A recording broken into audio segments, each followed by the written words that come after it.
Well, this is it. It's Giants and Cowboys, last game of the season, the NFC East title on the line. I don't know if it can get any bigger than that. The loser could slip all the way to third place behind the dream team Philadelphia Eagles. The loser certainly is out of the playoffs. I think that if you had said at the beginning of the season that this is how it would work out in Week 17, both teams would have signed up for that. So here we go. Huge game for the Giants, who looked absolutely back in form against the Jets last weekend. I'm not completely convinced. I still think they've got a lot of holes. And I look back to the Giants game 3 weeks ago, a 37-34 win over the Dallas Cowboys, and it makes me worry a little bit. They certainly can't let that game come down to a blocked field goal at the end. They could be better than the Cowboys, and I've got 3 keys for you on how they can win this game, win the NFC East, and go on to the playoffs. The first one, it's all about the coverage. We saw great coverage by the secondary against the Jets. Not a lot of room for Plaxico Burress or Santonio Holmes to move. A lot of pressure on Mark Sanchez. But look back 3 weeks ago to the Dallas Cowboy games. You saw Laurent Robinson, Miles Austin, Jason Witten running all over the field. Lots of communication in the secondary that, no matter what Antrell Roll said, got barbecued in that game. I think that they need to tighten that up and get that miscommunication stuff really buttoned down in this game. They got to make sure they know what defense they're playing. Maybe a little more man-to-man might help, but they've got to tighten that up. Otherwise, those Cowboys receivers are going to have an absolute field day. It'll come down to who's the most physical, who makes the fewer errors. And we're always talking about turnovers. They've done a good job now. They've done a very good job. They haven't turned the ball over in quite some time. I think Romo in the last 11 games with 22 touchdowns and only 4 interceptions. So you've got a guy that's taking good care of the ball.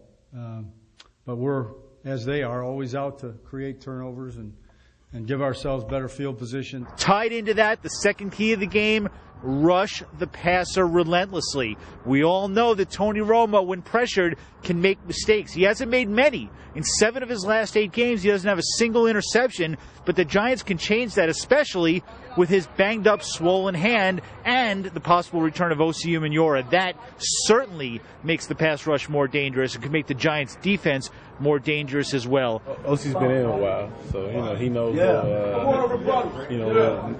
different tricks of the trade, as far as pass rushing and ways to play. And JP's still learning. Obviously, he's been great with the things he's been doing. Good, now I get a chance to rest. So it's a good thing seeing him out there going. Hopefully, he's gonna go this week. So, but the big key, you can all say it with me because I've been saying it all year.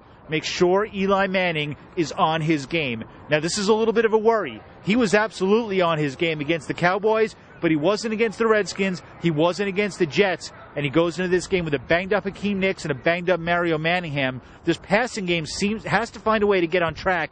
It seems to be a little off right now, but that's huge because this season has been all about Eli Manning. It's been in his hands, and it absolutely will be again. We just got to try to see, how we can be consistent. And they're talented. They're a talented defense. They do a good job getting pressure on the quarterback. So we got to block up their key guys, and receivers doing a good job getting open, and see if we can run the ball successfully like we did last time. We'll find out Sunday whether he's really the MVP that he's been playing like, whether this defense is actually back, and whether the Giants deserve to be in the playoffs.